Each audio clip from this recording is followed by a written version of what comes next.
Oke, jadi untuk sesi ketiga ini seperti saya bilang, kita mau beneran coba bergerak dan melakukan aplikasi exercise-nya. Jadi sekarang untuk sesi ketiga saya bakal ganti kamera. Maaf ya, saya masuk dari tempat lain. Sebentar, saya bakal ganti kamera. Saya bakal masuk dari tempat lain ya, biar lebih kelihatan.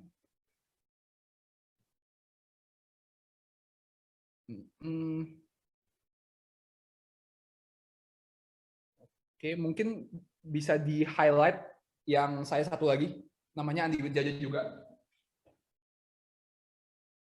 Baik, Visio.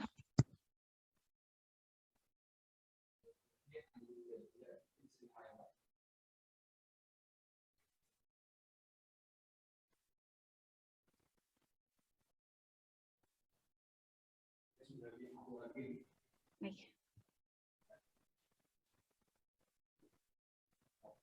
Sudah kelihatan, Visio? Sudah ya? Sudah jelas semuanya ya? Iya, Visio. Jadi mungkin di sini saya bakal balik-balik dari yang ini ke yang ono. Jadi saya bakal kasih teorinya sedikit, kemudian saya akan praktekin lewat yang sini ya.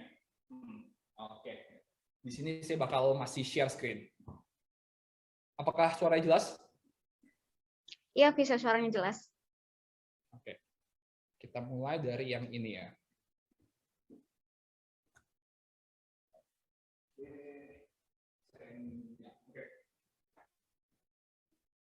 Jadi gini, ketika kita melakukan exercise, kita harus memastikan teknik dan form yang tepat dalam melakukan exercise tersebut.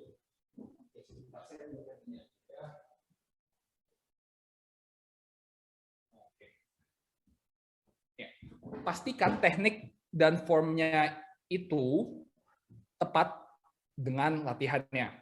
Karena yang sering saya lihat adalah kebanyakan fisioterapis itu mereka tahu exercise-nya apa, tapi terkadang mereka nggak tahu cue atau cara melakukan exercise dengan tepat. Itu yang sering banget saya lihat. Jadi di sini saya mau kalau bisa semuanya ikutin ngelakuin gerakannya dan ikutin ngelakuin exercise-nya ya. Itu yang mau kita coba di sini. Oke, pertama yang mau kita bahas di sini, saya share screen dulu. Ya, oke. Yang mau kita bahas di sini adalah basic movement pattern ketika melakukan strength training. Ini yang mau kita bahas pertama kali. Jadi ada 1, 2, 3, 4, 5, 6. 6 basic movement pattern yang mau kita bahas. Oke? Yang pertama adalah dari telapak kaki, tripod foot. Yang kedua dari lutut, knee external rotation torque. Yang ketiga hip hinge. Yang keempat hip extension. Yang kelima core bracing. Dan yang keenam adalah scapula retraction. Oke, jadi setelah masing-masing pembahasan, akan saya contohkan langsung basic movement pattern ini, dan alangkah baiknya jika semua ikutin ngelakuin gerakan dan instruksi saya ya. Oke. Sekarang yang pertama, tripod foot. Jadi maksudnya adalah ketika melakukan semua latihan yang berdiri dan yang duduk terkadang, beban harus terbagi rata di seluruh permukaan telapak kaki. Oke? Maksudnya gimana di sini? Jadi beban ketika berdiri itu harus terbagi rata antara tumit, base of fifth metatarsal, dan base of the first metatarsal. Karena yang kebanyakan terjadi di orang-orang, mereka latihan tapi bebannya terlalu di tumit dan jari kakinya keangkat. Atau kebalikannya, bebannya terlalu banyak di jari kaki dan tumitnya keangkat. Ya. Oke, jadi cara paling efektif yang saya sering gunakan untuk menemukan posisi berdiri yang optimal itu adalah dengan melakukan leaning tower drill. Kita lihat dulu, nanti kita contohin. Jadi kalian mau berdiri, pastikan beban terbagi rata di 3 titik ini. Kemudian kalian mau mundur maju ke depan dan ke belakang sampai kalian menemukan titik di mana beban tubuh terbagi rata antara kaki depan dan kaki belakang. Itu kuncinya. Kita ingin maju mundur sampai kita menemukan titik tengahnya. Nah, ini titik tengah bagi saya ya. Oke, mari saya kasih unjuk dan semuanya mungkin bisa ikutan juga kalau mau. Jadi kurang lebih seperti ini. Kita mau berdiri ya. pastikan beban itu terbagi rata antara tumit, first metatarsal, dan fifth metatarsal. Karena kebanyakan orang, misalnya mereka melakukan squat, mereka squat seperti ini, beban terlalu banyak ke tumit. Jika beban terlalu banyak ke tumit, ini tentu saja tidak optimal. Kalau beban terlalu banyak ke jari kaki, tentu saja ini tidak optimal juga. Ingat, ketika melakukan semua latihan, beban harus terbagi rata. Misalnya squat, beban terbagi rata antara jari kaki dan tumit. Oke? Untuk menemukan titiknya, seperti yang saya bilang, kita bisa nyuruh pasien melakukan yang namanya leaning power grip. Jadi akan mau berdiri, pastiin menekan tumit, menekan jempol, dan menekan kelingking lantai. Oke? Kemudian Anda mau gerakin beban ke tumit, gerakin beban ke jari kaki. Gerakin beban ke tumit, gerakin beban ke jari kaki. Jadi kita mau mundur maju sampai menemukan titik tengahnya. Kalau saya seperti ini, saya terlalu mundur. Kalau saya seperti ini, saya terlalu maju. Di tengah-tengah kurang lebih seperti ini ya. Oke, itu yang pertama. Pastikan beban terbagi rata ya di telapak kaki Anda. Telapak kaki merupakan fondasi dari tubuh. Kalau fondasi Anda nggak imbang, Anda di tumit, nggak optimal. Kalau fondasi Anda di jari kaki, nggak optimal juga. Harus optimal. Itu kuncinya. Sebagai contoh, misalnya lagi duduk bangun. Biasanya pasien juga lagi duduk bangun latihan, bebannya cuma di jari kaki begini. Nggak optimal. Ingat, jarinya harus tekan ke lantai. Itu yang pertama, telapak kaki. Sekarang kita lanjut ke yang kedua. Mohon maaf, Visio. Ya. Kameranya mungkin tidak menyorot ke kakinya Visio, jadi mungkin kurang kelihatan. Oh, kurang zoom ya? Iya, kurang terzoom Visio.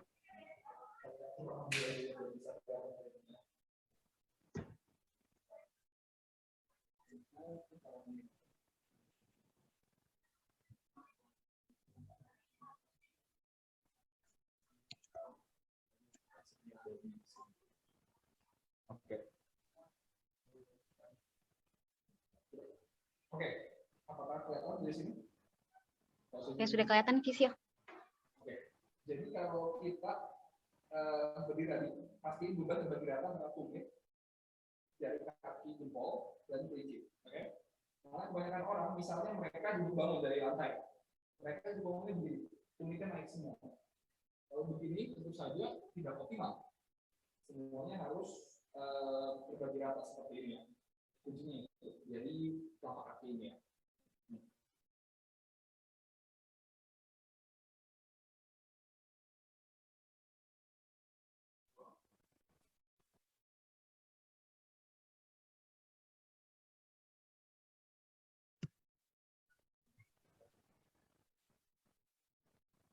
Kita lanjut. Oh, suara kurang jelas. Oke, sebentar. Saya coba biar lebih jelas. Saya coba ya. Saya pakai ini aja deh. Biar lebih jelas. Saya akan gerakan ke sini.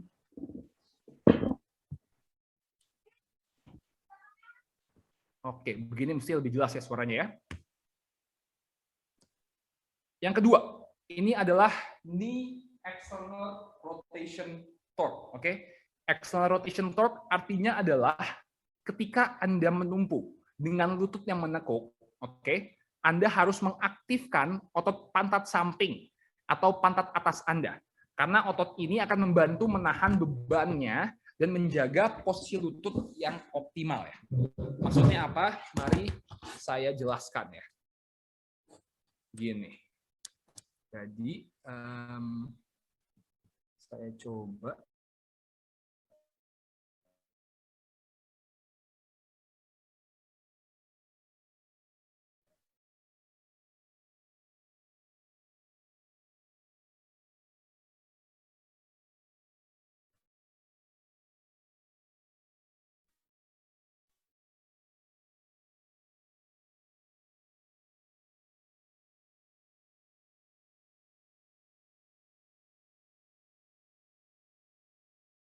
Melakukan ini, jari kaki tetap di lantai, jari kakinya nggak gerak ya.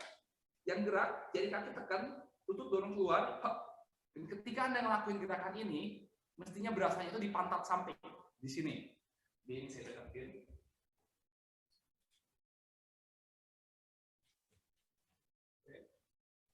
Ya, jadi ketika ngelakuin yang ini, Anda berasanya di pantat samping, di sini nih. Jadi sekali lagi, coba kita semua tekan jari kaki ke bawah, ingat tripod foot, beban di tumit, beban di jempol, dan beban di kelingking. Oke. Kemudian, dorong lututnya sedikit keluar, sampai sejajar dengan jari kaki kedua. Hap. Dan Anda mestinya ngerasain otot pantatnya aktif. Ya. Ini adalah knee external rotation torque. Jadi ketika Anda mengaktifkan otot pantat, itu secara nggak langsung, lutut akan selalu sejajar dengan jari kaki kedua, sehingga beban yang diterima lutut bisa berkurang dan diambil dan distabilize oleh pantatnya. Oke, dan yang mesti diketahui, satu, pastiin berasa di pantat. Yang kedua, ketika melakukan knee external rotation torque-nya ini, oke, telapak kaki jangan ikutan gerak, jangan ikutan begini. Oke, jadi telapak kakinya diam, yang gerak cuma lututnya agak muter sedikit. Nah, seperti itu ya. Ini adalah knee external rotation torque. Saya ulangi, prinsip pertama, tripod foot.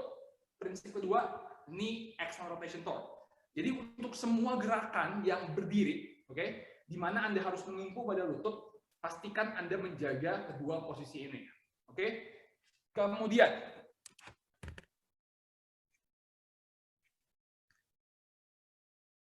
yang ketiga. Oh, ini contohnya ya. Bisa kalian lihat dulu di sini. Oke. Ini lihat lututnya, oke. Biar lebih jelas. Nah, putar lututnya keluar ya. Jadi saya pelan-pelan, bisa dilihat, ini kan agak valgus ya. Terus kita mau muter lututnya sedikit keluar, sampai lututnya sejajar dengan jari kaki kedua. Kuncinya di situ. Lutut sejajar dengan jari kaki kedua. Ingat, jangan sampai kayak gini, telapak kakinya jangan ikutan kebuka ya. Nah, coba dicobain ngelakuin gerakan ini, dan mestinya kalian bisa merasakan aktivasi otot hip abduktornya, otot pantat sampingnya ya. Nah, ini ketika squat.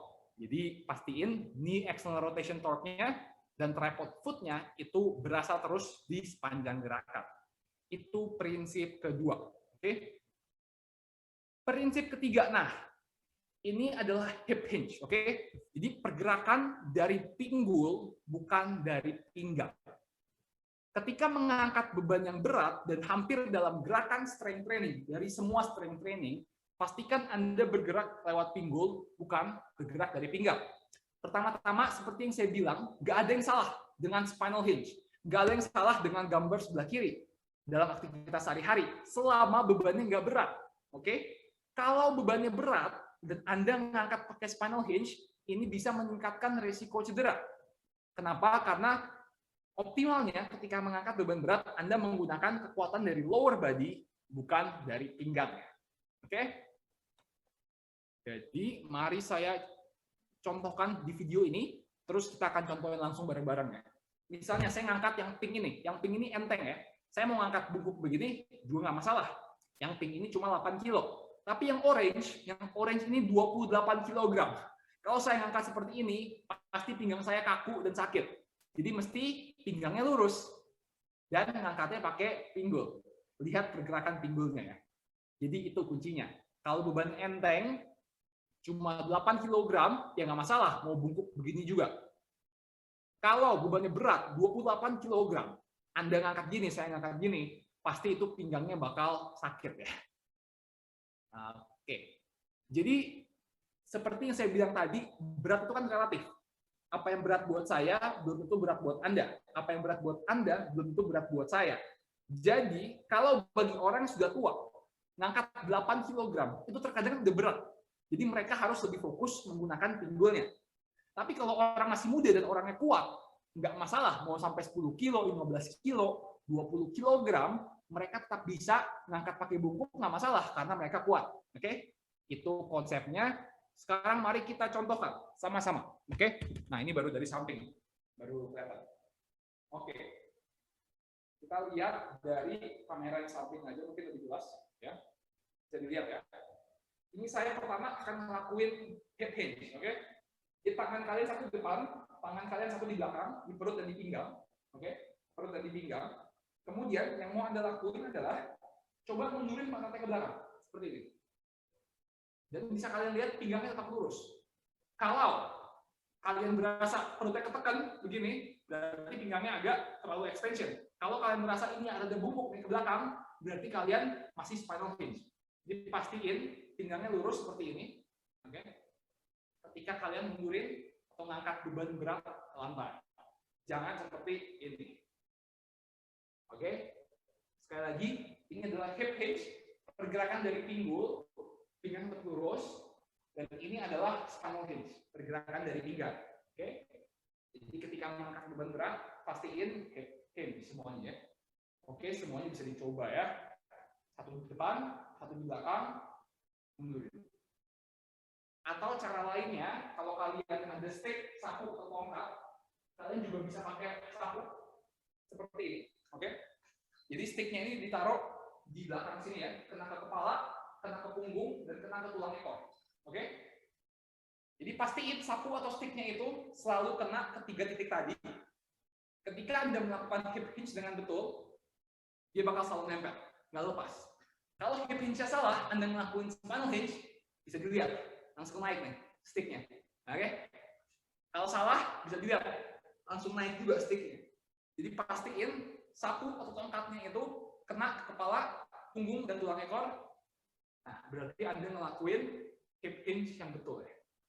Itu yang kedua, hip hinge. Sekarang kita lanjut ke prinsip selanjutnya.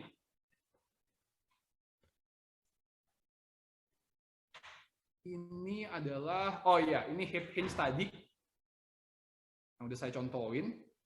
Kita lihat lagi aja biar lebih jelas ya. Oke, ini saya ngelakuin hip hinge ya. Bisa dilihat pinggangnya tetap lurus. Ketika saya seperti ini, saya spinal hinge. Dan ini kurang optimal ketika bebannya berat. Oke, kita lihat lagi ya.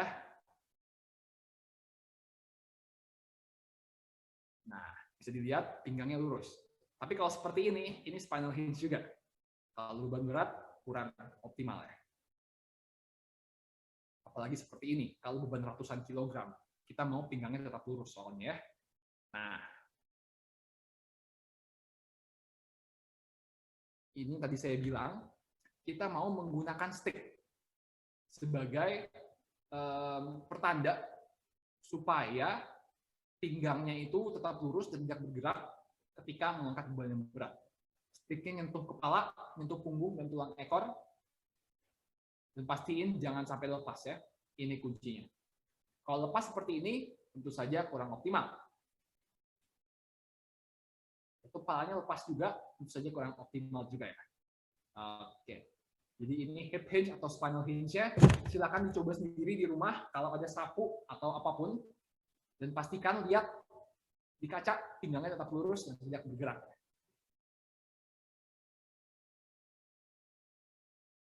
Oke, itu yang pertama. Lanjut adalah hip extension. Nah, ini juga nih, hip extension merupakan pola gerakan yang sering banget salah atau kurang optimal di populasi zaman sekarang. Banyak orang kehilangan pola gerakan hip extension dan mengkompensasinya dengan gerakan lumbar extension. Jadi ini yang seperti tadi saya contohin, ketika naiknya, dia fokus ke lumbar extension. Oke? Mari saya contohin, kita lihat kamera sebelahnya ya, 12. Ini 12 ya. Saya stop share screen di sini. Ya. Oke. Ketika saya seperti ini ya, oke, dan saya naik ke atas dengan menggunakan pinggang. Ini saya contohin yang salah. Lihat pinggang saya. Lihat pinggang pantat. Kalau saya gerak pakai pinggang, pantatnya nggak gerak. Dia geraknya begini. Lihat ya.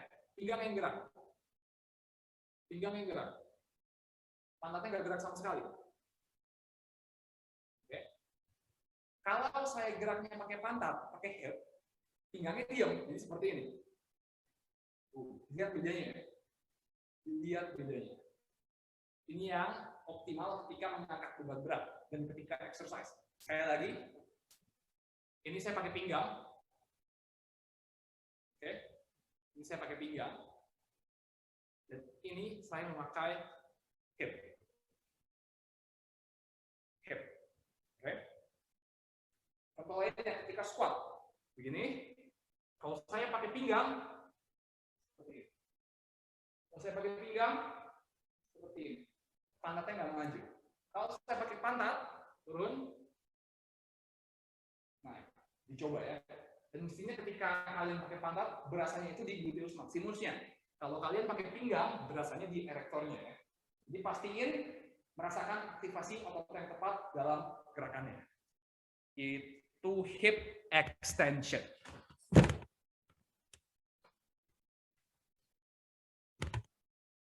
Lanjut, kita ke core bracing. Nah, core bracing itu ketika kita latihan, pastikan kalian sering dengar, oh, kencengin perutnya, kencengin core-nya, ya kan?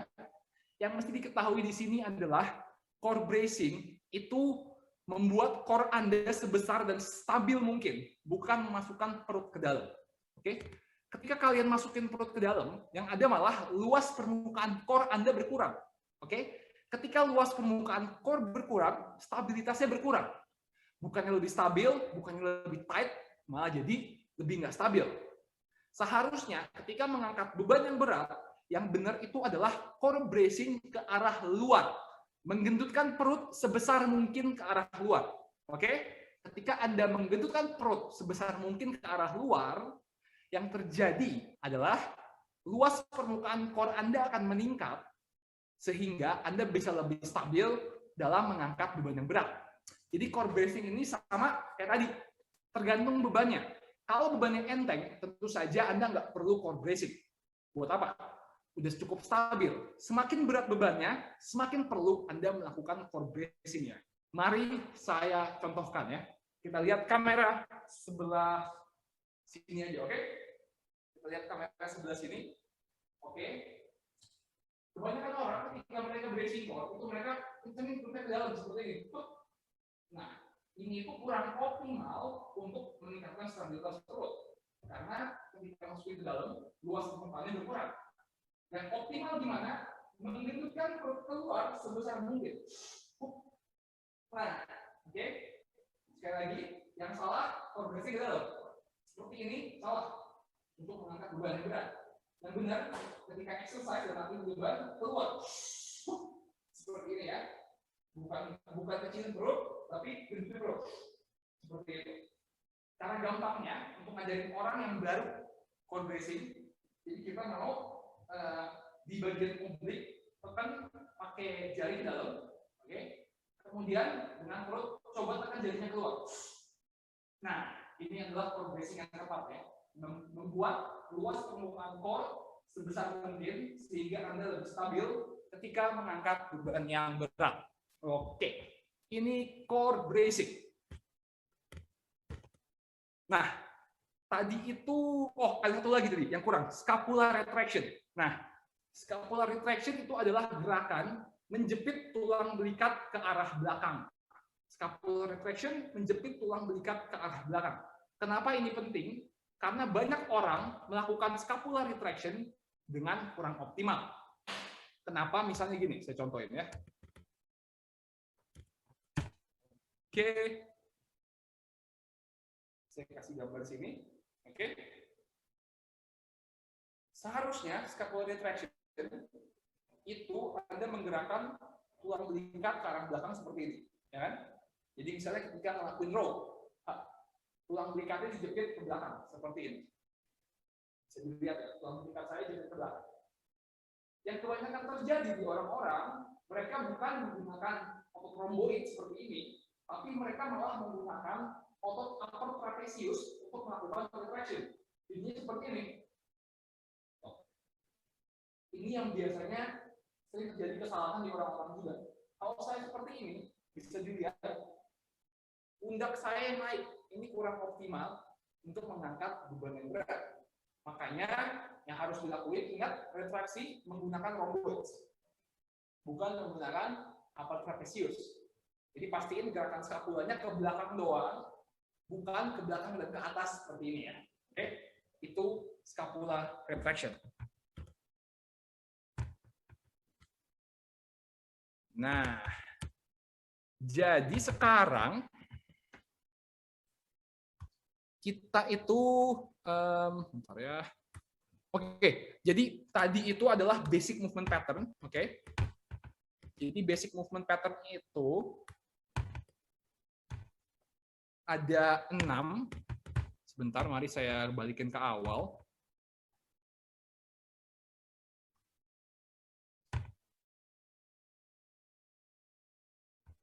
Oke. Kita balikin ke awal. Nah, ini basic movement pattern ya. Ada 6 gerakan: tripod foot, knee external rotation torque, hip hinge, hip extension, core bracing, dan scapular retraction. Jadi pastikan kita harus mengaplikasikan ke-6 basic movement pattern ini dalam semua gerakan latihan dan strength training. Jadi ketika ngelakuin exercise, terutama gerakan-gerakan yang kompleks, yang compound, kita harus menerapkan semua prinsip ini agar latihannya optimal dan agar Anda bisa mendapatkan hasil yang optimal tanpa cedera. Jadi, sekarang kita mau ngebahas kompleks movement pattern di mana kita mengaplikasikan semua gerakan tadi ke dalam latihannya. Oke, pertama, gerakan squat. Jadi bisa kalian lihat dari kamera depan dan kamera samping ya. Oke, kuncinya pertama, tentunya tripod foot, kaki harus selalu menapak. Jangan sampai ketika squat, jari kakinya itu naik ke atas, seperti ini ya. Jadi pastiin semuanya menapak. Terus kalau lihat dari kamera depan, pastikan lututnya itu knee external rotation torque. Sehingga lutut sejajar dengan jari kaki kedua ketiga. Kemudian pastikan ketika bebannya berat, lakukan hip hinge, bukan spine hinge seperti ini. Oke? Dan tentunya brace core sesuai beban. Kalau kita bodyweight squat doang, nggak perlu bracing core-nya. Oke? Mari kita coba sama-sama. Tripod foot, tekan tumit, tekan jari kaki, tekanan berbagi rata di telapak kaki, kemudian knee external rotation torque, sehingga lutut sejajar, kemudian kita hip hinge ke bawah. Nah, bisa dilihat, pinggang saya itu tetap lurus, ya. Jangan sampai begini ketika mengangkat beban yang berat. Ya. Kemudian, ketika naik ke atas, pastikan kita ngelakuin hip extension. Sekali lagi, turun, pastiin ketika ke atas kita ngelakuin hip extension. Dan ingat, harus selalu di-maintain semuanya aspek ini ketika ngelakuin squat. Jadi jangan sampai, misalnya nih, saya geser kesinian, ketika turun ke bawah, lututnya ngangkat seperti ini. Ini nggak optimal, nggak imbang. Atau kalian jarinya ngangkat, sehingga jatuh ke belakang. Oke? Jangan sampai seperti itu ya. Oke, itu gerakan squat. Sekarang mungkin semuanya kalau mau coba berulang-ulang lakuin gerakan squat tersebut dan pastikan ingat Anda merasakan aktivasi di otot paha, di otot pantat. Oke? Dua otot itu harus berasa terus dan ingat knee external rotation torque-nya ini harus di-maintain di sepanjang gerakan. Jadi harus selalu pantatnya berasa dan lututnya itu sejajar dengan jari kaki kedua. Jangan tiba-tiba dari bawah itu begini. Itu pasti pantatnya nggak aktif, meningkatkan cedera lutut. Nah, itu gerakan squat. Nah, sekarang pertanyaan yang paling sering saya dapatkan ketika squat. Knee over toes ketika squat. Apakah boleh lutut melebihi jari kaki seperti di slide ini ya? Seperti squat. Apakah bahaya ataukah aman? Begini, mari kita bahas. Yang membedakan ketika lutut melebihi jari kaki dan tidak, itu adalah semakin ke depan lututnya. Semakin melebihi jari kaki, tentu saja beban yang diterima oleh lututnya itu akan menjadi semakin lebih besar. Pertanyaannya sekarang, apakah beban yang lebih besar itu berarti lebih bahaya atau tidak? Jawabannya adalah tergantung.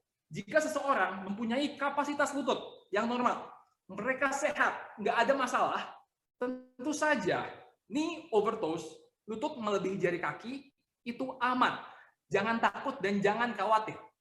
Tapi ketika mereka ada masalah di lutut, misalnya mereka baru meniscus repair, oke? Tentu saja semakin ke depan lututnya, semakin bahaya karena beban di lutut semakin besar. Jadi mesti lebih hati-hati aja.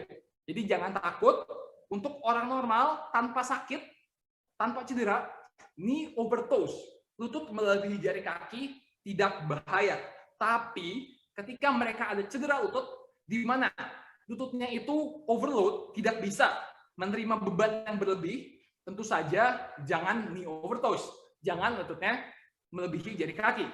Ketika orang tersebut sudah sembuh, tentu saja nggak ada masalah. Oke, semoga jelas ya. Jadi knee over toes, lutut melebihi jari kaki, itu aman-aman saja. Iya. Nah, sekarang saya mau contohin juga squat dengan knee dominan dan hip dominan. Maksudnya apa? Jadi, pada semua gerakan compound, itu kan ada banyak otot dan banyak kinematik dalam gerakan tersebut. Misalnya, kalau kita lihat ke video yang satunya, oke, ketika saya turun ke bawah, oke, saya squat, dan ketika saya naik ke atas, lutut saya dari menekuk ke lurus, dari knee flexion ke knee extension. Berarti saya bisa pakai quadricep. Hip saya dari hip flexion ke hip extension. Saya pakai glutes. Jadi ketika naik ke atas posisi squat, kita bisa pakai paha, kita bisa pakai pantat. Oke? Secara umum, kita bisa memakai dua-duanya secara bersamaan. Tapi saya mau Anda sekarang lihat, saya bakal coba ngelakuin dua macam squat. Oke? Squat yang pertama, saya bakal lebih knee dominan. Saya bakal fokusin kontraksi di paha. Squat yang kedua, saya bakal lebih hip dominan. Saya bakal fokuskan kontraksi di otot pantat. Saya mau Anda lihat. Ini yang pertama, knee dominan. Saya turun, naiknya seperti ini. Saya turun, naik. Lagi, turun, naik. Ini knee dominan. Saya pelan-pelan. Turun, naik. Saya fokus meluruskan lutut. Sekali lagi, knee dominan. Fokus melurusin lutut. Kalau saya fokus di hip dominan, di pantat, bakal jadi seperti ini. Saya turun, naiknya saya fokus pantat. Saya fokus pantat. Saya fokus di pantat. Kalau saya fokus di lutut, fokus di pantat. Jadi yang ingin saya sampaikan di sini adalah kita bisa mentargetkan suatu bagian tubuh tertentu untuk melakukan suatu gerakan. Implikasinya, kalau misalnya pahanya sakit, lututnya sakit, ketika melakukan gerakan squat, berarti yang bisa kita lakuin, kita bisa lebih menempatkan beban ke pantat, jangan ke paha atau lutut. Kalau misalnya ada yang sakit lutut, mungkin sarannya adalah, ketika naik ke atas, fokusin di pantat, jangan di paha, biar lututnya nggak overload. Oke? Implikasinya seperti itu ya. Squat knee dominan versus hip dominan. Oke. Jadi pesannya, ketika gerakan compound, seseorang bisa menggunakan banyak banget otot. Oke? Dan Anda mesti benar-benar kasih tahu, pakai otot yang mana nih? Kalau Anda mau ngelatih otot paha, fokus di pahanya. Fokus meluruskan lutut. Kalau Anda mau fokus di otot pantat, fokus di hip-nya, di pantatnya. Pastiin ngerasain otot pantatnya aktif. Oke? Ini adalah squat. Nah, sekarang glute bridge. Oke? Glute bridge, di sini saya mau mencontohkan bahwa ketika kita ngelakuin glute bridge, itu kita bisa memakai 4 otot yang berbeda dalam satu gerakan ya. Oke, sebentar mari saya contohin.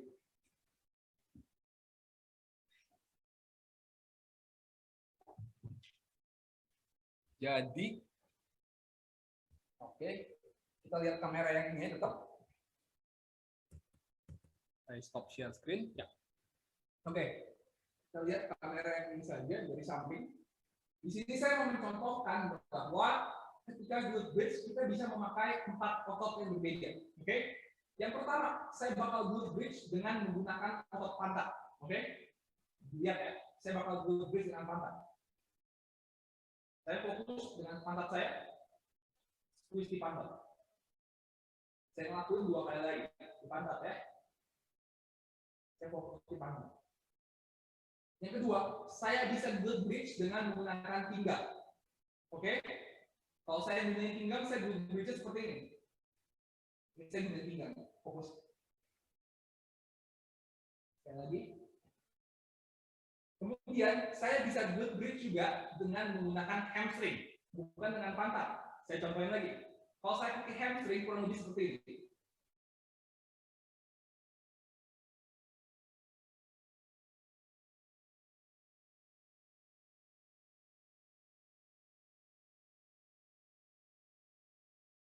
Oke, ini saya pakai hamstring. Saya berkasnya di sini. Dan terakhir, saya bisa glute bridge dengan menggunakan quadricep, paha depan. Caranya gimana? Seperti ini. Ini quadricep. Oke, saya ulang. Kalau saya glute bridge dengan menggunakan pinggang, oke, saya bakal glute bridge, fokusnya majuin pinggang ke atas. Berasa di erector. Kalau saya dengan menggunakan pantat, saya fokus squeeze pantatnya, majuin pantatnya ke atas, seperti ini. Kalau saya mau fokus ke hamstring, oke, saya bakal glute bridge, tapi saya bakal lebih nekan ke tumit. Oke, saya bakal lebih nekan ke tumit kayak gini. Saya nekan tumitnya ke atas, itu maksudnya hamstringnya lebih berasa. Seperti ini. Kalau saya mau fokus ke quadricep, yang saya lakukan, saya lebih fokus nekan ke jari kaki. Seperti ini kurang lebih. Ya, kalau mau bayi. Ini quadricepnya berasa. Jadi silakan dicoba, oke? Kalian bisa coba, oh saya mau glute bridge pakai di pinggang, oh saya mau glute bridge pakai di pantat, oh saya mau pakai di hamstring, pakai di hamstring lebih begini, oh saya mau pakai quadricep lebih jari kaki. Jadi pesan yang mau saya sampaikan di sini adalah suatu exercise itu Anda bisa menggunakan lebih dari satu otot. Makanya penting banget teknik dan penting banget ngerasain otot yang tepat dalam melakukan gerakan. Jadi misalnya kalau kita ada pasien, oke, Anda ada pasien, Anda bilang, oh oke, kita mau kuatin otot pantat dan paha dengan menggunakan exercise glute bridge. Ketika mereka ngelakuin, pastiin berasanya di paha dan di pantat, jangan di pinggang. Kalau berasanya di pinggang dan pinggang yang maju, tentu saja ini kurang optimal. Jadi pesannya di situ, jangan cuma ngasih exercise-nya, karena belum tentu mereka ngelakuin glute bridge, mereka latih pantat. Bisa aja mereka ngelatih paha depan, bisa aja mereka ngelatih paha belakang, atau bisa juga mereka malah melatih pinggangnya. Ingat, itu kuncinya ya. Pastikan tekniknya betul dan merasakan aktivasi otot yang tepat. Oke. Next kita mau, ini kita mau gerakan deadlift ya. Jadi gerakan deadlift itu mirip-mirip gerakan squat. Seperti yang tadi saya bilang, kuncinya sama. Kita mau tripod foot, knee external rotation torque, hip hinge dan hip extension, kemudian brace core sesuai beban. Oke, mari kita contohkan lagi ya. Kali ini lihat kamera yang samping aja lebih jelas. Oke. Jika kita deadlift itu kan dari bawah ya. Seperti ini. Jadi pastikan semuanya sama. Kalau dari depan, Anda mesti pastiin knee external rotation torque jajar dengan jari kaki kedua. Kita putar dari depan, tripod foot. Oke. Kemudian dari samping kita lihat, pastiin pinggang lurus, nggak begini, oke. Dan ketika naik pakai hip extension, boom, pantatnya di squeeze. Jangan fokus deadlift dengan menaikkan pinggang seperti ini. Oke, kalau kayak gini beban di lumbar, bukan di pantat, bukan di paha. Sekali lagi, deadlift yang benar dari depan, tripod foot, knee external rotation torque, lutut sejajar dengan jari kaki kedua. Ketika naik ke atas, hip extension. Dan lurusin paha, knee extension ya. Jangan cuma lumbar extension seperti ini. Oke, ini adalah deadlift. Mirip-mirip sama squat gitu ya, prinsipnya. Dan tentunya brace core Anda sesuai dengan beban yang Anda angkat. Semakin berat beban deadlift-nya, tentu saja harus bracing core semakin kencang. Semakin rendah beban yang Anda angkat, tentu saja nggak perlu beri skor sama sekali ya. Oke. Lalu, lunge pattern. Oke. Di sini kita akan mencontohkan gerakan lunges. Oke. Gerakan lunges kuncinya adalah satu. Ini external rotation torque. Oke. Gunanya adalah kita mau menstabilisasi lutut. Dalam semua gerakan yang memakai satu kaki, itu Anda harus pastikan melakukan knee external rotation torque supaya lututnya stabil dan tidak valgus, oke? Dan pastiin ketika Anda ngelakuin knee external rotation torque ini berasanya di pantat samping, oke? Ketika Anda melakukan knee external rotation torque yang tepat, itu pasti Anda jauh lebih stabil dan jauh lebih efektif exercise-nya ya. Oke. Di sini saya mau contohin Bulgarian split squat eksperimen. Jadi saya mau kalau bisa semuanya dicoba. Kita bakal ngelakuin gerakan ini. Kita bakal ngetes before after-nya ya. Oke. Mari kita coba. Oke.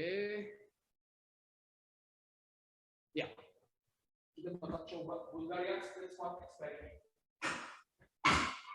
Kalau yang bisa, kalau ada pakai bangku aja juga boleh.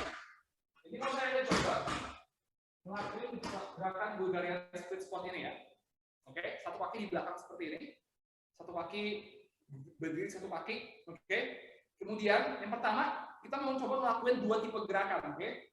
Gerakan pertama, saya mau Anda turun ke bawah, turun naik aja, nggak usah mikir. Kita lakuin 4 repetisi. Gerakan kedua, kita mau mikir ngelakuin knee external rotation torque dan merasakan aktivasi otot pantat ya. Kita coba. Yang pertama 4 repetisi nggak usah mikir. Turun, naik. 1. Turun, naik. 2. Turun, naik. 3. Satu lagi. Turun, naik. 4. Oke? Mestinya ketika nggak mikir, itu berasanya semua di quadriceps ya. Dan bahkan kalau Anda ada sakit lutut, terkadang lututnya bakal sakit. Oke? Jangan khawatir.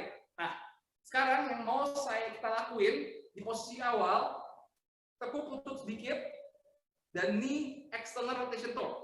Putar sedikit lututnya keluar, dan mestinya berasa di pantat sampingnya. Oke? Pantat sampingnya berasa, dan yang mau kita lakuin, ketika turun dan naik, pantat sampingnya itu berasa terus. Oke? Kita coba ya. Ketika turun, pantat sampingnya berasa.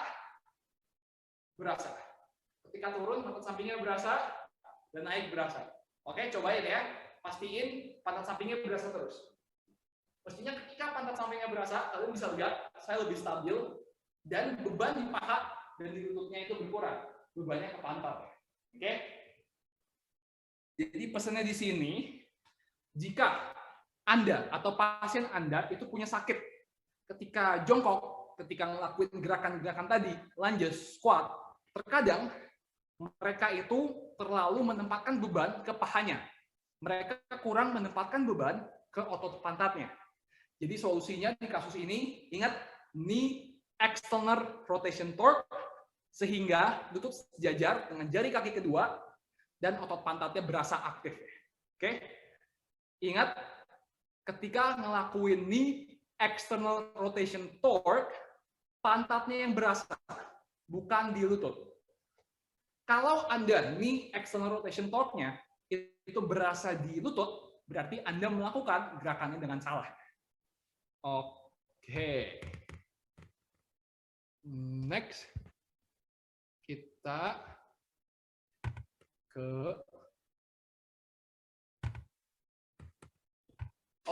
next ke gerakan plank. Sebentar, saya minum dulu ya. Suara agak serak.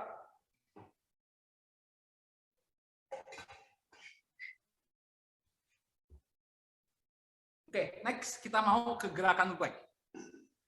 Dengan gerakan plank, tentu saja mau kita fokuskan adalah otot perut kan ya. Makanya pastiin ketika ngelakuin plank, perutnya berasa kencang. Percuma ngelakuin plank berasanya di paha, di bahu, di pinggang, bukan di perut. Oke? Mari saya contohin.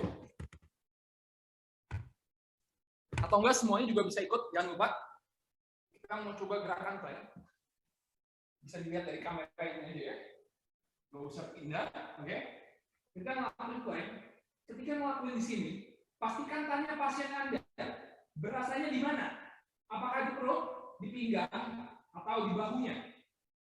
Kalau berasanya bukan di perut, di pinggang dan di bahunya, berarti tentu saja mereka menggunakan otot yang salah untuk plank-nya. Saya mau semuanya coba lakuin plank dan dilihat apakah Anda bisa memfokuskan kontraksi ke perut. Oke, dicoba ya. Kita plank. Dilihat apakah perutnya berasa ya. Kalau perutnya berasa bagus. Berasa di bahu atau di paha atau di pinggang dan perutnya nggak berasa, berarti kontraksi dan aktivasi. Jadi pastiin perutnya berasa. Solusi lainnya sekarang kalau misalnya, oh perut saya nggak berasa, coba Anda fokus bracing core-nya. Coba Anda fokus kontraksiin, kencengin otot perutnya. Bisa apa enggak? Oke? Kalau bisa, biasanya bagus, udah cukup ya. Bagus. Jadi kuncinya di sini yang mau saya sampaikan, bukan berarti Anda ngelakuin plank, itu otot perutnya pasti aktif. No. Bisa saja Anda melakukan plank, tapi yang berasa itu otot pinggang. Yang digunain itu otot pinggang, bukan otot perutnya. Kalau, sebagai contoh, Anda ada pasien dengan LBP, lower back pain. Kemudian Anda cek gerakannya, Anda lihat segala macam, oh ternyata core stability mereka kurang. Anda cek core stability-nya kurang, dan Anda kasih gerakan plank. Kalau mereka ngelakuin planknya dengan yang salah, mereka plank malah pakai pinggang yang kencang, bukan malah pakai perut, yang ada bukannya sembuhan, malah jadi makin sakit. Jadinya percuma gerakannya. Jadi penting banget, makanya pasien harus mengerti teknik gerakannya, dan mereka harus mengerti otot apa yang seharusnya aktif dalam gerakan tersebut. Ini kuncinya. Oke. Lanjut adalah gerakan rowing. Oke, mari saya share screen dulu. Lanjut adalah gerakan rowing. Nah, ini dia gerakannya. Oke. Gerakan row ini adalah gerakan menarik ya. Dan yang saya sering lihat juga, banyak orang, fisioterapis dan pasien, melakukan gerakan ini dengan salah. Meskipun gerakan rowing ini terlihat simpel ya, cuma narik doang, tapi gerakan rowing ini merupakan gerakan yang lumayan kompleks sebenarnya loh. Kenapa? Karena Anda bisa menggunakan 4 otot yang berbeda dalam gerakan rowing ini. Sebagai contoh, dilihat ya, ketika menarik, itu siku menekuk, berarti ada elbow flexion, pakai bicep. Ketika Anda dorongin ke belakang sini bahunya, Anda gerakin bahu ke bawah, itu shoulder extension, pakai lats. Kalau Anda ngejepit skapulanya kan ke belakang, itu kan fokus ngejepit skapula, bisa pakai rhomboid. Dan kalau Anda gerakinnya ke atas juga, row-nya narik ke atas, bisa pakai upper traps. Mari saya contohkan ya. Kita ke kamera sebelah. Oke. Saya contohin begini ya, saya rowing. Ketika saya rowing, seperti tadi, lihat gerakannya. Ada elbow flexion, shoulder extension, scapular retraction seperti ini, atau ketika Anda ngelakuinnya salah, Anda bisa scapular elevation. Ya. Jadi pastiin Anda jelasin ke pasien, oh rowing ini seharusnya pakai otot yang gimana? Misalnya Anda mau melatih rhomboid, scapular retraction. Jadi pastiin ketika rowing berasanya di sini. Oke? Jadi pastiin ketika rowing itu skapulanya bergerak kayak gini, retraksi. Kalau Anda fokus di bicep, kalau saya fokus di bicep seperti ini, itu bisa dilihat skapula saya nggak gerak. Jadi rowing mereka kalau seperti ini nih, ya, itu malah rowingnya pakai bicep. Dilihat ya, bicep saya yang kontraksi. Jadi kalau kalian mau targetin otot rhomboid, tapi rowingnya begini, tentu saja nggak optimal karena skapula saya nggak bergerak. Ya. Mestinya, ya, retraksinya lihat ya, bedanya ya. Kalau saya pakai skapula, Kalau scapulanya geraknya ke atas seperti ini pakai upper traps. Kalau kalian mau melatih rhomboid, tentu saja mesti begini, nggak bisa seperti ini ya. Oke, semoga jelas konsepnya ya. Meskipun gerakan ini terlihat simpel, tapi sebenarnya lumayan kompleks dan Anda bisa menggunakan 4 otot. Jadi mesti benar-benar dikasih tahu ke pasien, oh berasanya di sini dan fokusnya ke sini. Itu kuncinya ketika rowing ya. Kemudian sekarang terakhir kita akan ngebahas gerakan push up. Oke. Nah, gerakan push up. Mungkin gerakan push up itu terlihat sangat simpel ya. Gerakan simpel. Padahal sebenarnya gerakan push up itu gerakan yang sangat kompleks, oke? Kenapa saya bilang kompleks? Gini. Pertama, Anda mesti nahan posisi core-nya ya. Di posisi push up tersebut. Core-nya harus stabil. Kalau core-nya nggak stabil, yang terjadi terback-nya malah bungkuk, pinggangnya malah turun. Selain itu, Anda butuh shoulder stability yang bagus buat melakukan push up. Kalau shoulder-nya nggak stabil, itu pasti bahunya sakit dan goyang-goyang. Saya kasih contoh. Push up itu gerakan susah sebenarnya. Oke. Posisi seperti ini, itu Anda menahan posisi plank. Perut udah mesti aktif. Oke. Kalau perutnya nggak aktif, jadi begini. Mereka push up begini. Dan tentu saja ini kurang optimal. Malah ntar pinggangnya yang berasa. Nahan posisi plank, perut berasa. Dan ketika turun ke bawah, Anda mesti memastikan scapula retraksi atau rhomboid itu aktif terus. Oke. Pas turun ke bawah, scapulanya itu harus ada tension terus ketika ngelakuin push up. Kalau Anda tidak menempatkan tension di scapula, ini saya contohin ya. Ini yang pertama, saya menempatkan tension di scapula. Mestinya berasanya di bahu dan di tulang belikat. Kalau kalian push up, tidak menempatkan tension di scapula, semuanya di bahu. Yang ada bahunya bakal jadi lebih sakit. Coba ya.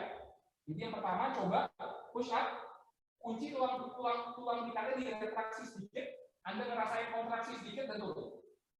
Yang kedua, Anda nggak usah kunci apa-apa, nggak usah mikir, turun aja.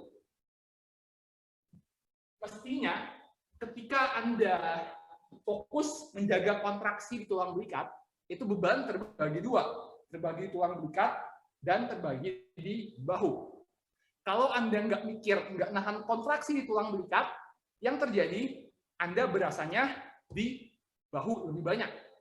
Implikasinya apa?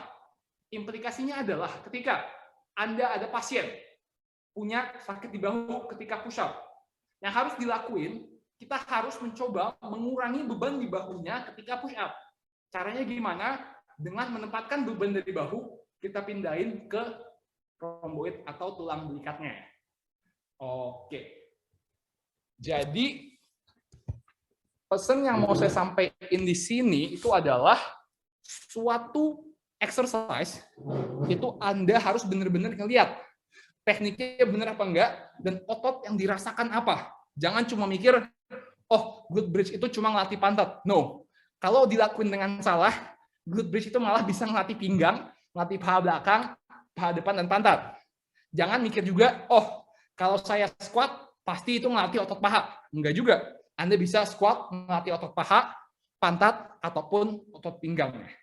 Oke?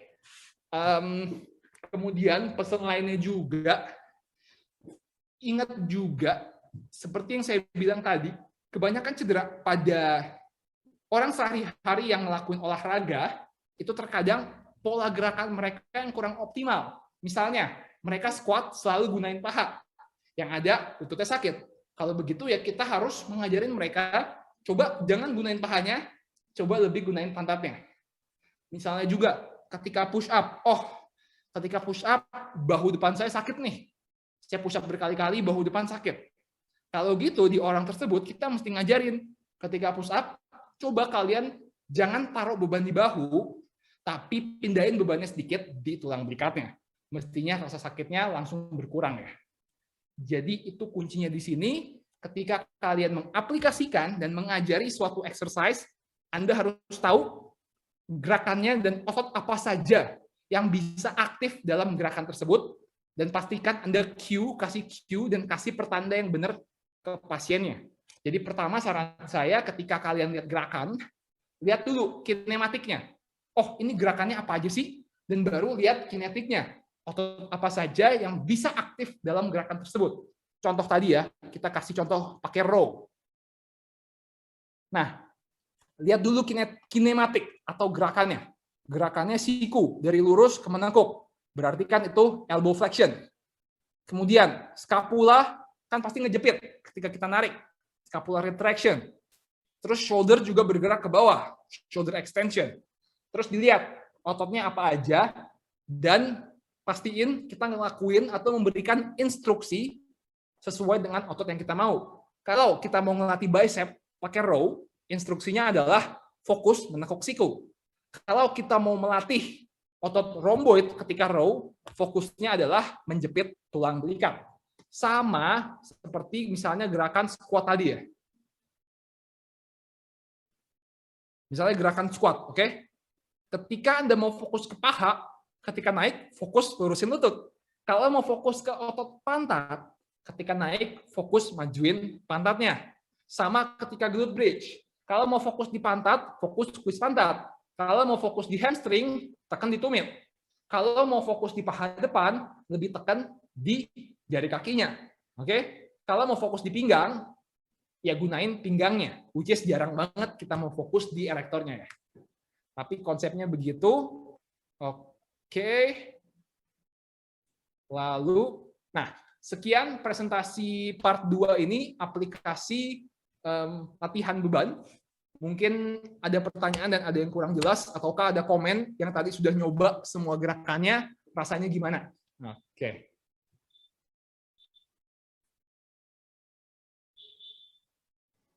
Terima kasih banyak Visio atas pemaparan materi yang luar biasa menarik. Sebelumnya saya mengingatkan kembali kepada peserta webinar fisioterapi untuk mengisi absensi yang telah kami bagikan di kolom chat.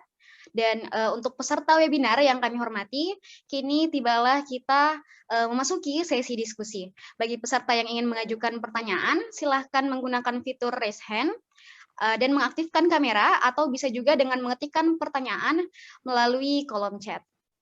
Silakan, kami persilakan kepada peserta untuk mengajukan pertanyaan.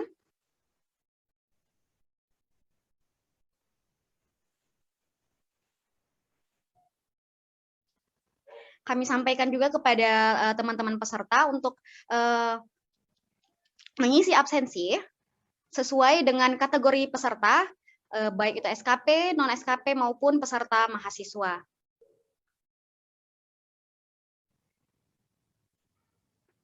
Mungkin kepada teman-teman peserta bisa mengetikkan pertanyaan di kolom chat, atau bisa juga mengaktifkan kamera dan menggunakan fitur raise hand untuk mengajukan pertanyaan kepada narasumber kita hari ini.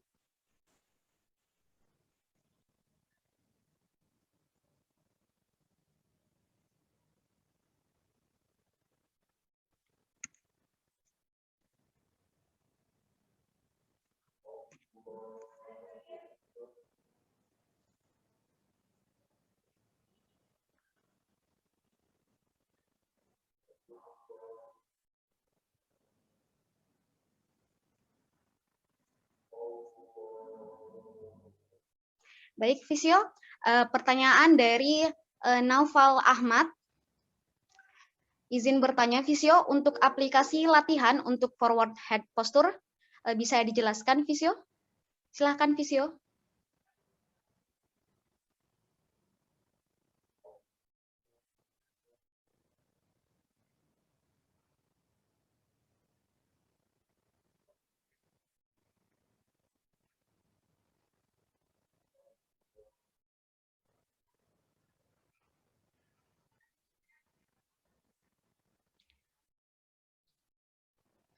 Belum di unmute. Oh, sorry, ya.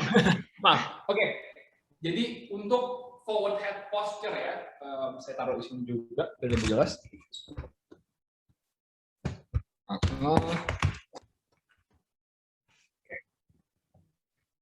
Nah, jadi kan forward head posture itu kan kurang lebih seperti ini, ya kan? Agak seperti ini, betul ya? Palanya maju, punggungnya bungkuk seperti ini.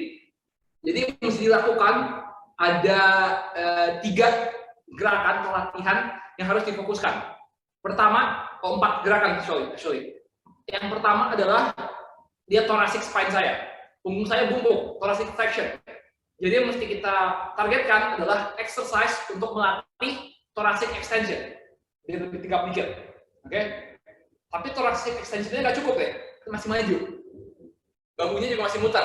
Yang harus kita targetkan adalah shoulder external rotasi, biar bahunya agak begini, ya kan? Terus habis itu scapulanya juga harus retraksi ke belakang, biar lebih tegap. Terakhir, lehernya kita juga harus latih retraksinya ke belakang. Nah, jadi ada 4 kunci utamanya. Pertama, thoracic flexion, shoulder external rotation, scapular retraction, dan neck retraction. Oke, 4 gerakan itu ya. Semoga jelas.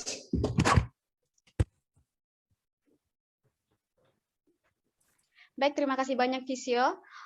Langsung saja untuk pertanyaan kedua oleh Visio Husnul Indriani. Pada saat fase apa squat boleh dilakukan pada pasien OANI? Silahkan Visio. Jadi mungkin ketika kita memberikan suatu exercise pada pasien, itu kita harus lebih bergantung sama toleransi pasiennya aja.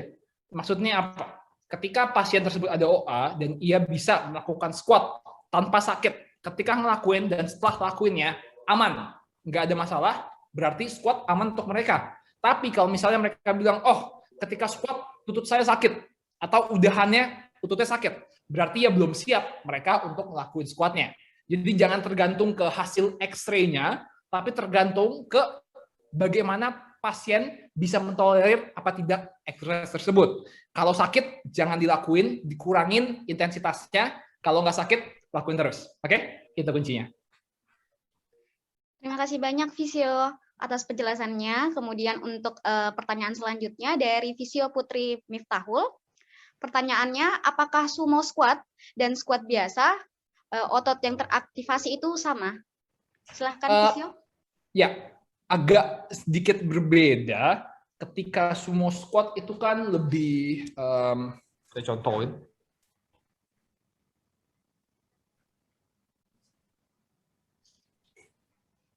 Ketika sumo squat,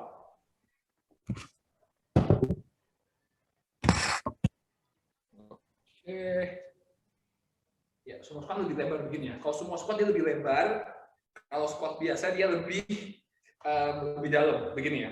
Yang bedain apa? Ketika sumo squat lebih lebar, itu aduktor akan lebih terlatih, paha dalam akan lebih terlatih ketika gerakannya. Itu yang pertama. Yang kedua, ketika lebih lebar, itu gerakannya lebih gampang. Kalau saya lebih lebar seperti ini, saya turun ke bawahnya nggak usah jauh-jauh, cuma segini doang. Kalau saya lebih rapat, saya turunnya mesti lebih jauh, lebih menantang. Jadi sumo squat lebih melatih otot adductor, kontribusi aduktornya lebih besar, dan juga sumo squat itu lebih gampang dibandingkan dengan squat dengan kaki lebih rapat ya. Tapi secara garis besar, yang bedain itu doang. Aktivasi ototnya lainnya kurang lebih sama semua ya, dari segi quadricep dan dari segi glutes-nya. Baik, itulah tadi penjelasan dari Visio Andi. Kemudian untuk pertanyaan selanjutnya dari Visio Windy Arif. Ya. Pertanyaannya, seberapa penting penggunaan belt pada saat squat atau deadlift dan kapan mulai dipakai atau diaplikasikan, Visio?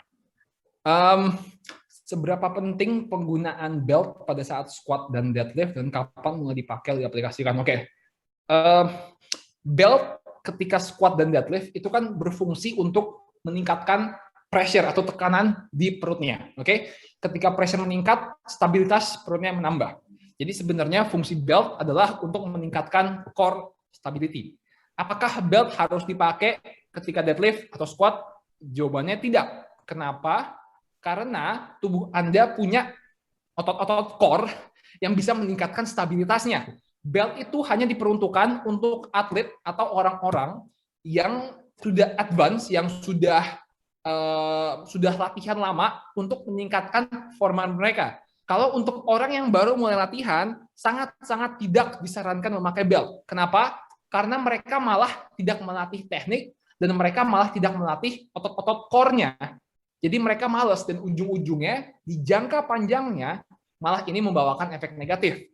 Karena di mata orang-orang biasanya kan, oh belt itu untuk pemula, biar nggak cedera. Salah, belt itu fungsinya bukan biar nggak cedera. Belt itu fungsinya untuk meningkatkan performa angkatan Anda ya. Dan belt dipakai dan disarankan untuk orang-orang yang sudah advance, untuk orang-orang yang sudah elite atlet, bukan untuk pemula ya. Oke, semoga menjawab. Terima kasih banyak Visio. Selanjutnya langsung saja untuk dari Visio Sipriani bertanya bagaimana cara latihan yang efektif untuk perbaikan postur kifosis Visio. Silakan Visio.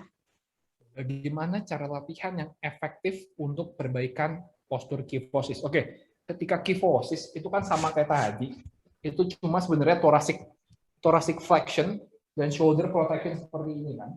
Jadi yang harus kita lakuin, kita harus memberikan exercise untuk melatih thoracic extension dan scapular retraction. Jadi lakukan mobility exercise yang berfungsi untuk meningkatkan thoracic extension. Contoh gampangnya, Anda bisa pakai thoracic extension biasa, tangan di sini, belakang leher, Anda gerakin ke atas, itu berasa tertarik di punggung atasnya, atau Anda bisa menggunakan foam roller misalnya. Jadi thoracic extension seperti ini, mari saya contohkan. Menggunakan foam roller seperti ini.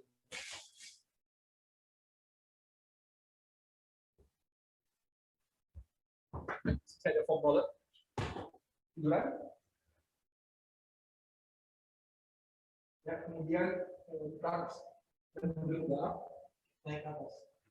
Oh, gambar saya nggak buat. Bentar ya. Ya. Oke. Pakai foam roller. Taruh di bagian punggungnya, di bagian thorasiknya, kemudian turun ke atas. Ini bakal bagus banget untuk melatih thoracic extension Anda. Jadi biar posturnya juga. Ini yang pertama, thoracic extension drill. Dan yang kedua adalah kita mesti melatih scapular retraction supaya skapulanya bergerak ke belakang dan lebih tegap. Caranya gimana? Kita bisa ngelakuin gerakan row tadi ya. Row dengan fokus scapular retraction. Jadi kurang lebih dua itu ya. Thoracic extension, scapula retraction. Terima kasih banyak Visio. Untuk pertanyaan selanjutnya dari Visio Rudianto mengenai gangguan mobility dan endurance. Nah, untuk gangguan mobility dan endurance, aktivitas fungsional apa yang dapat memberikan efek exercise untuk meningkatkan kemampuan mobility dan endurance-nya Visio? Silahkan Visio.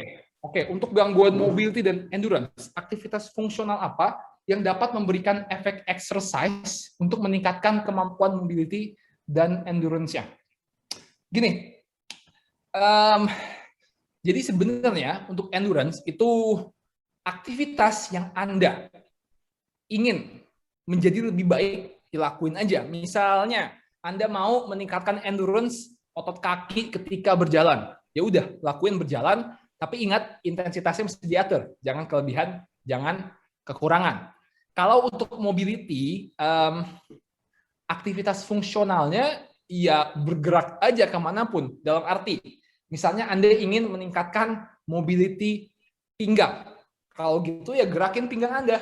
Bungkuk, flexion, extension, rotation, side flexion. Kalau untuk mobility, pergerakan, semakin Anda sering bergerak, akan semakin meningkatkan kapasitas pinggangnya ya. Itu kuncinya. Baik, mungkin ada tanggapan dari Visio Rudianto mengenai penjelasan dari Visio Andi. Bisa melakukan raise hand agar kami invite. Tapi jika tidak, kami lanjut ke pertanyaan berikutnya dari Visio Zamharyanto. Pertanyaannya, bagaimana cara latihan yang efektif untuk kondisi skoliosis tipe S? Itu Visio. Ya, oke. Bagaimana cara latihan yang efektif untuk skoliosis tipe S? Gini, mungkin, oke. Jadi ada dua teori yang bisa kita pakai di sini. Teori pertama, ketika dia ada S, mari saya share screen aja biar lebih gampang. Saya kasih gambar. Nah, sebentar ya. Kita Kita share screen biar lebih gampang, ada gambarnya.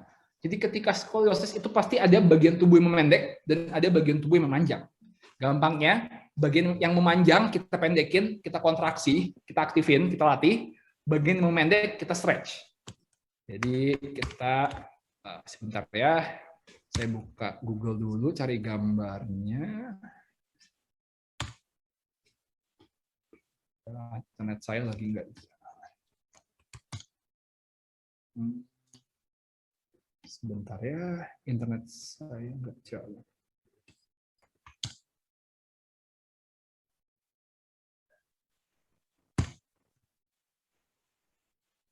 Oke, entah kenapa saya belum bisa buka Google, mungkin saya sambil menunggu jalan, saya jelasin dulu. Oke, yang pertama jadi bagian ketika skoliosis, S, ada bagian tubuh memanjang dan ada bagian tubuh yang memendek. Yang memanjang itu biasanya ototnya bakal lemes, dan yang memendek itu biasanya ototnya bakal kaku terus. Jadi biasanya skoliosis tipe S itu mereka pegelnya cuma di satu sisi. Misalnya kalau di pinggang, pegel di kanan doang, kalau di punggung, pegelnya di kiri doang. Di bagian yang pegel, di area yang pegel, kita stretching, kita rilis, kita manual terapi, kita kasih mobility exercise. Di bagian yang memanjang, yang nggak pegel, kita kontraksi, kita latih terus. Nah, itu yang pertama. Tapi studi-studi terbaru itu mengatakan bahwa sebenarnya untuk skoliosis yang paling penting adalah exercise aja dan gerak aja. Mereka menemukan bahwa sebenarnya specific exercise itu efeknya nggak signifikan banget. Jadi selama orang tersebut melakukan exercise, strength training, dan mobility exercise, apapun itu, ini bakal membantu fungsi dan kapabilitas serta rasa sakit mereka ya. Oke, semoga menjawab. Baiklah, itu tadi penjelasan dari Fisio Andi mengenai latihan yang efektif untuk kondisi skoliosis tipe S. Nah, untuk pertanyaan selanjutnya, Fisio dari Fisio Gita Puspita, pertanyaannya, jika ada pasien dengan masalah kompresi pada lumbal, latihan yang bagaimana yang aman untuk diberikan untuk mengurangi nyerinya? Silahkan, Fisio. Oke, kompresi pada lumbar. Masalah kompresi pada lumbar, oke. Kompresi itu kan berarti kan di begini ya, compression force itu kan yang begini, yang menekan lumbarnya ke bawah, oke. Berarti kalau masalahnya kompresi, beneran kompresi mereka sakit ketika compression, yang kita mesti lakuin adalah kita mesti memberikan exercise yang di compression. Caranya gimana? Gampang banget. Jadi exercise di mana kita tidak weight bearing. Kalau duduk seperti ini, gravitasi masih gerakin ini ke bawah. Jadi itu kan masih compression. Cara di compression pertama, ngegelantungan seperti ini. Jadi yang pertama, kalau beneran disebabkan karena kompresi, ya Anda tinggal, ya, seperti ini, gelantungan, ini bakal di compression. Karena saya mau berikan buat ada spine. Ini yang pertama, di compression pertama. Cara kedua untuk di compression adalah dengan seperti ini.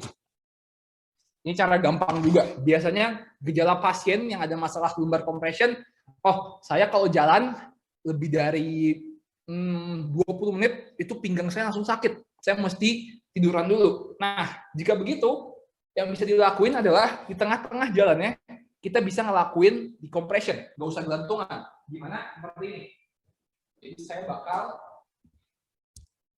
oke, saya bakal ini di bangku ya. Saya lakuin, saya taruh tangan di bangku, oke, seperti ini, jatuhin perut ke bawah, dan taruh beban tangan saya ini. Oke, dicobain aja. Mestinya pinggangnya kayak enteng banget. Ini juga salah satu exercise di compression. Saya cobain lagi, pakai bangku, tangan taruh di sini, kaki mundurin, oke, jatuhin perut ke bawah. Relax. Ini juga cara di compression ya. Nah, jadi bisa gelantungan, bisa pakai di compression yang ini. Semoga menjawab. Terima kasih banyak Fisio atas penjelasannya. Pertanyaan selanjutnya dari Fisio Muhammad Ismail Hafid. Pertanyaannya, apakah pemberian exercise memungkinkan untuk penanganan pada tote band atau nodul pada otot, mengingat regio pada otot yang terkait terdapat nyeri gerak? Dan jenis exercise seperti apa untuk case seperti itu? Dan apakah tetap memakai prinsip pain free untuk case tersebut atau ada batas nilai FAS atau NRS sebagai toleransi pasien? Silakan, Gisya. Ya, terima kasih atas pertanyaannya. Apakah memungkinkan pemberian exercise untuk penanganan tote bag? Jadi otot yang kaku ini maksudnya ya. Dan jenis exercise ya. Oke, saya balik ke slide tadi, saya share screen sebentar.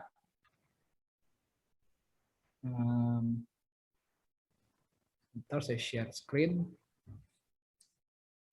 Kita ke mobility ya berarti ya, mobility. Ya.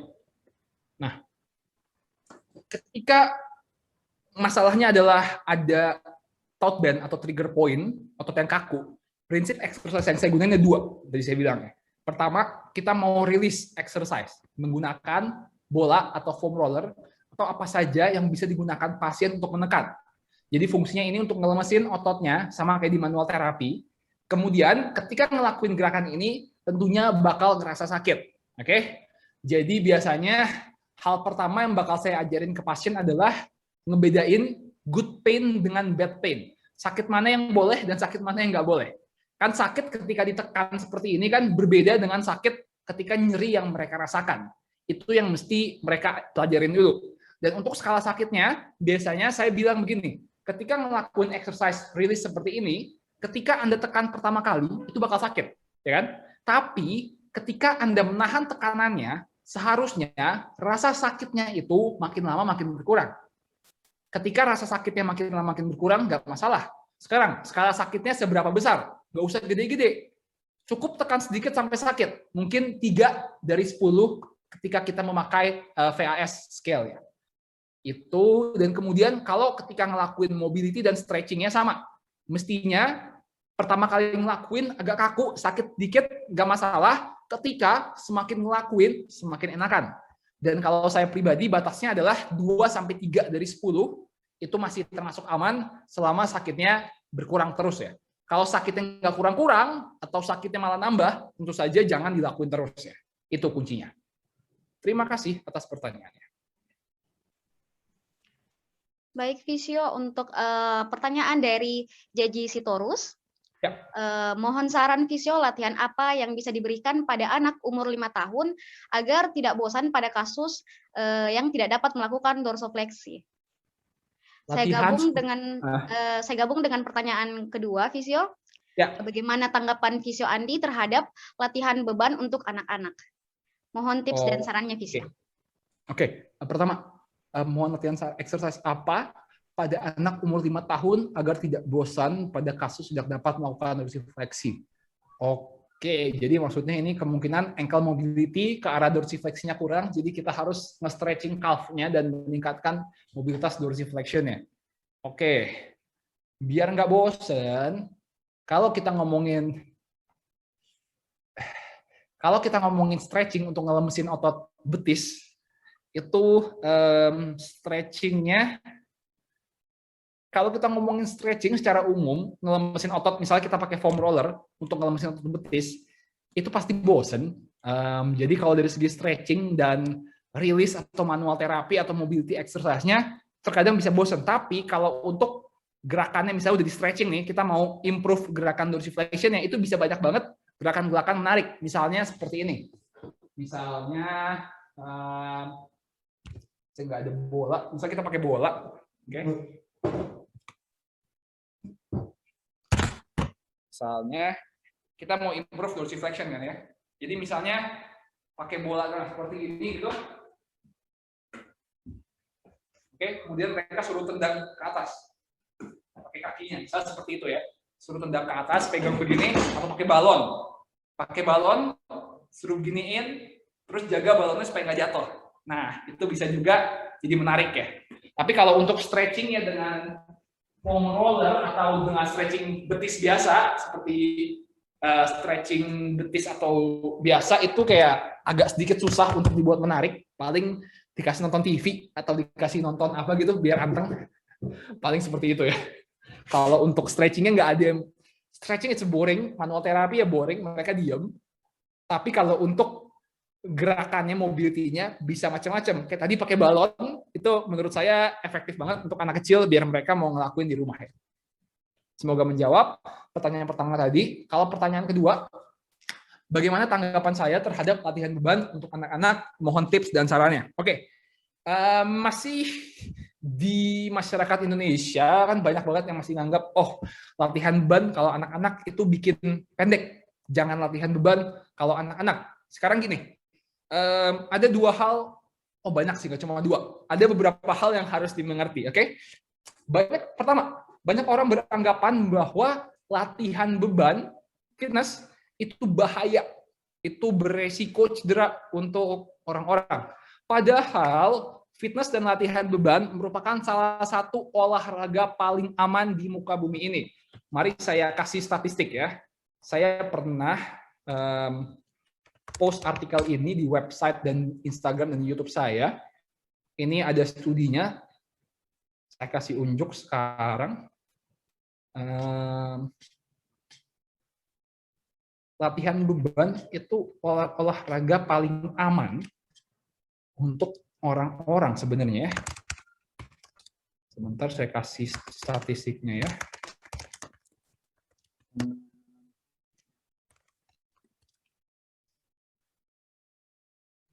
Mana ya? Sebentar ya.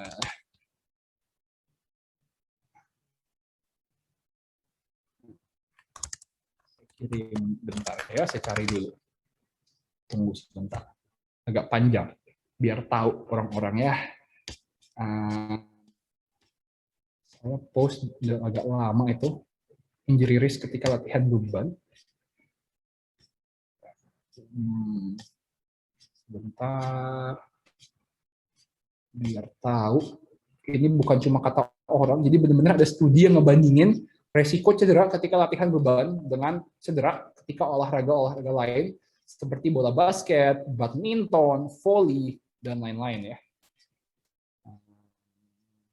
Sebentar, saya lihat dulu mana ya.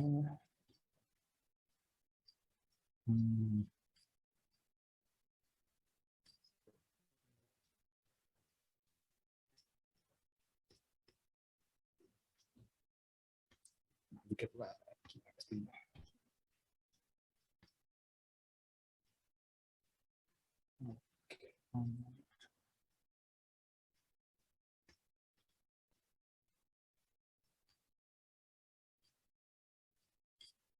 Nah, ketemu akhirnya. Saya share screen. Nah, jadi ini ada studinya, bukan cuma kata orang. Nah, jadi ini studinya. Kalau yang mau referensinya nanti bisa saya kasihin, saya lupa. Tapi di studi ini mereka melihat injury risk orang-orang ketika melakukan olahraga. Jadi mereka ngecek itu dalam 1000 jam ngelakuin olahraga tersebut, latihan tersebut, berapa banyak cedera yang terjadi. Oke? Nih, ketika Anda basket, itu setiap 1000 jam main, itu ada 14 cedera. Kalau bola, setiap 1000 jam main, itu ada 35 cedera. Oke? Kalau latihan beban, kita nganggap latihan beban itu bodybuilding ya, bukan yang weightlifting segala macam. Strength itu bodybuilding, itu cederanya cuma 0,24 sampai dengan 1 cedera tiap 1000 kali ngelakuin. Jadi main bola itu 35 kali lebih beresiko dibandingkan dengan latihan beban untuk cedera. Bola basket 14 kali lebih beresiko dibandingkan dengan latihan beban. Jadi latihan beban itu olahraga paling aman. Kenapa begitu? Karena ketika latihan beban, itu nggak ada external faktor yang bisa cederain Anda. Anda bola, Anda ke-tackle, cedera. Basket, tabrakan, cedera. Kalau latihan beban, semuanya diawasi, environment-nya rata. Jadi nggak, resiko cederanya sangat minimal. Itu yang pertama. Cedera ketika latihan beban sangat sedikit. Kalau untuk anak-anak, banyak juga studi yang sudah menemukan bahwa semua cedera ketika latihan beban pada anak-anak disebabkan karena 2 hal. 1, nggak ada yang ngawasin. Jadi pastiin ketika anak-anak latihan beban, meskipun umur 5 tahun, 6 tahun, harus ada pelatih atau orang yang mengawasinya dan melatih tekniknya. Selama diawasi, dilatih tekniknya, aman. Yang kedua, pastiin jangan ego lifting. Karena biasanya kalau anak SMP, SMA, maunya ngangkat berat-beratan, padahal tekniknya udah ngaco. bebannya keberatan. Selama semua itu diatasi, latihan beban bukan hanya aman, tapi bermanfaat untuk meningkatkan densitas tulang. Sekarang, banyak juga yang ngomong, oh, saya latihan beban, takut anak saya makin pendek. Oke, oh, anak kecil nggak boleh latihan beban karena bisa makin pendek. Logikanya seperti ini. Ketika Anda latihan beban, oke, meskipun bebannya berat, taruhlah kita 100 kg squat, bebannya itu hanya akan ada di punggung Anda mungkin selama nggak sampai 1 menit. Kalau Anda pegang beban berat 100 kg, 8 jam sehari, tentu saja ini logikanya bisa menghambat pertumbuhan. Tapi kalau cuma bebannya pegang berat sebentar, nggak ada 1 menit, nggak ngaruh apa-apa terhadap pertumbuhan anak ya. Efeknya tidak ada apa-apa, nggak. Latihan beban tidak menghambat pertumbuhan seseorang. Malahan latihan beban bisa menambahkan densitas tulang dan massa otot anak tersebut. Oke, jadi latihan beban aman, resiko cederanya lebih rendah dibandingkan sepak bola, bola basket. Dan yang kedua, latihan beban tidak menghambat tinggi. Karena ya bebannya cuma nggak ada di punggung Anda nggak sampai semenit. Bukan yang bebannya itu ada terus selama 2 jam, 3 jam. Oke, semoga menjawab ya untuk yang anak-anak.